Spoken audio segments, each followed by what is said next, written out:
2 Thessaloniciens, chapitre 3. Verset 1.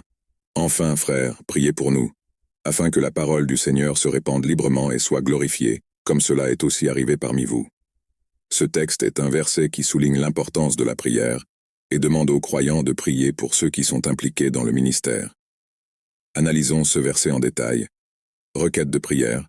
L'apôtre Paul commence par demander aux frères de Thessalonique de prier pour lui et ses collègues ministres.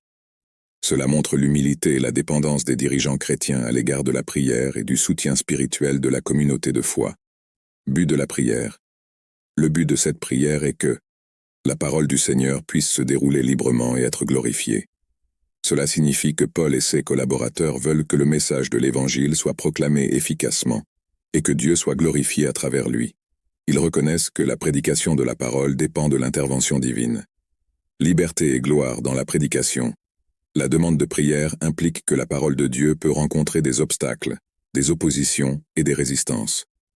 C'est pourquoi ils demandent des prières pour que cette parole soit proclamée sans entrave et que Dieu soit glorifié à travers elle. Exemple pour les chrétiens. Ce verset sert également d'exemple pour les chrétiens d'aujourd'hui.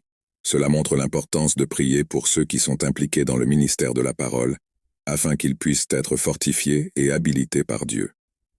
Responsabilité partagée. La prière n'est pas seulement une responsabilité des dirigeants du ministère, mais de l'ensemble de la communauté de foi. Les croyants ont un rôle crucial à jouer en soutenant leurs dirigeants spirituels par la prière. En résumé, 2 Thessaloniciens chapitre 3, verset 1 souligne l'importance de la prière pour le ministère de la parole et la proclamation de l'Évangile. Cela nous rappelle que la prière est un outil puissant pour que la parole de Dieu soit proclamée efficacement et que Dieu soit glorifié à travers elle. C'est un appel à la communauté chrétienne à s'unir dans la prière pour les dirigeants et les ministres, afin que l'Évangile puisse progresser et atteindre les cœurs. Déclaration de foi.